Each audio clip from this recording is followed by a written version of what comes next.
Halo, perkenalkan nama saya Mahaloka Dewata Purwanto. Saya semester 6 dari Prodi Teknologi Pengolahan Hasil Perikanan, Politeknik Alih Usaha Perikanan, Jakarta. Di sini saya akan menjelaskan mengenai tata urutan peraturan perundang-undangan yang ada di Indonesia. Kita harus pahami dan mengerti bahwa Pancasila merupakan sumber dari segala hukum yang ada di Indonesia. Tata urutan dan hierarki pada peraturan perundang-undangan sebelumnya sudah dijelaskan pada Undang-Undang Nomor 12 Tahun 2011 tentang pembentukan peraturan perundang-undangan. Tetapi telah diubah menjadi Undang-Undang Nomor 15 Tahun 2019 tentang perubahan atas Undang-Undang Nomor 12 Tahun 2011 tentang pembentukan peraturan perundang-undangan. Berikut ini adalah tata urutan peraturan perundang-undangan yang ada di Indonesia.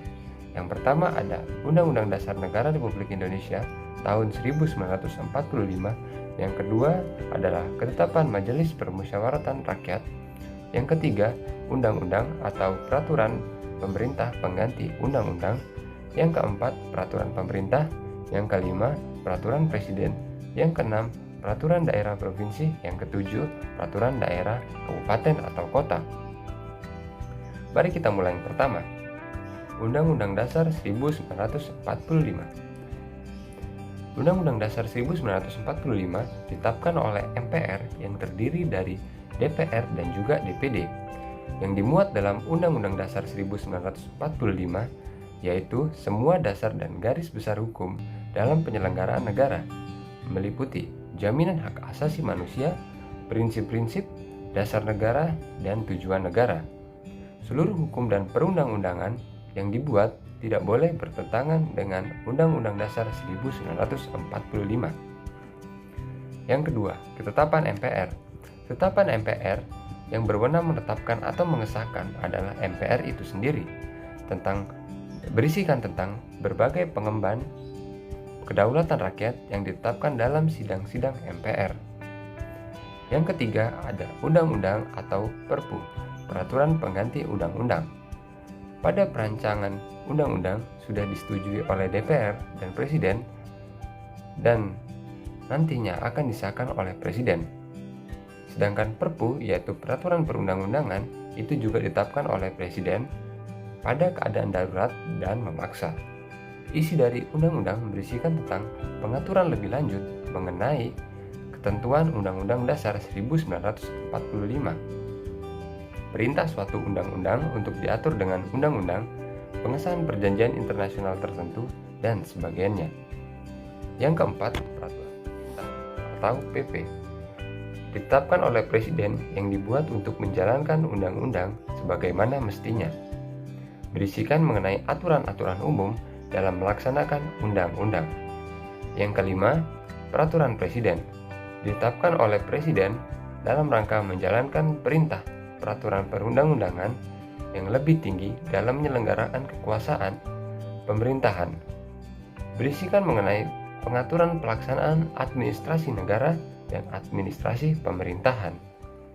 Yang keenam ada peraturan daerah atau Perda Provinsi.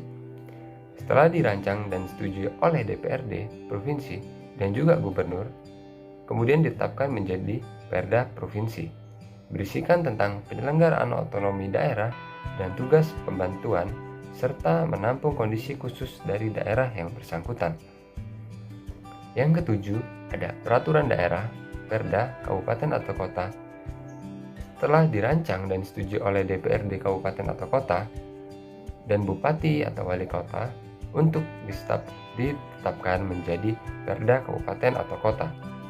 Berisikan tentang materi dalam rangka penyelenggaraan otonomi daerah dan tugas pembantuan serta menampung kondisi khusus daerah.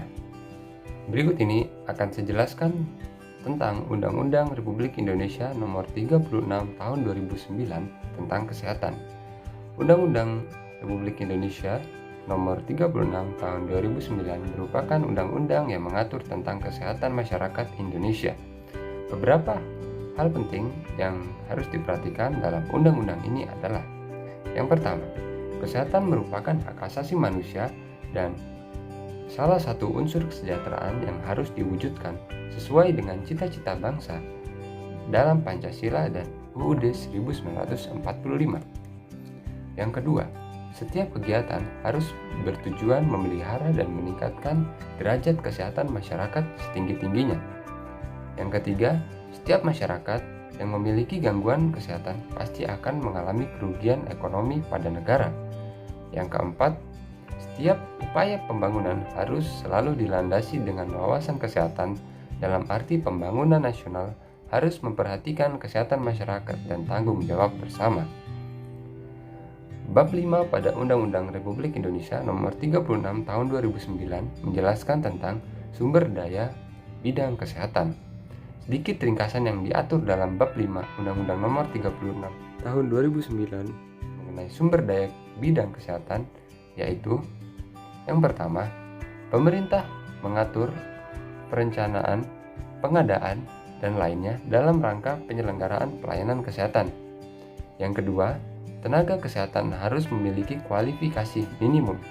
Yang ketiga, tenaga kesehatan harus memiliki kode etik dan standar profesi. Yang keempat, pengadaan dan peningkatan mutu tenaga kesehatan diselenggarakan oleh pemerintah. Yang kelima, pemerintah mengatur penempatan tenaga kesehatan untuk pemerataan. Yang keenam, tenaga kesehatan berhak mendapatkan imbalan dan perlindungan hukum. Yang ketujuh, fasilitas penyelenggaraan kesehatan dibagi menjadi pelayanan kesehatan menurut jenis pelayanannya. Yang pertama yaitu pelayanan kesehatan perseorangan dan pelayanan kesehatan masyarakat. Yang kedelapan, pemerintah membentuk lembaga yang berwenang melakukan penapisan, pengaturan, pemanfaatan, dan pengawasan terhadap penggunaan produk. Yang kesembilan, dilarang mengembangkan teknologi atau produk teknologi yang membawa risiko buruk terhadap kesehatan.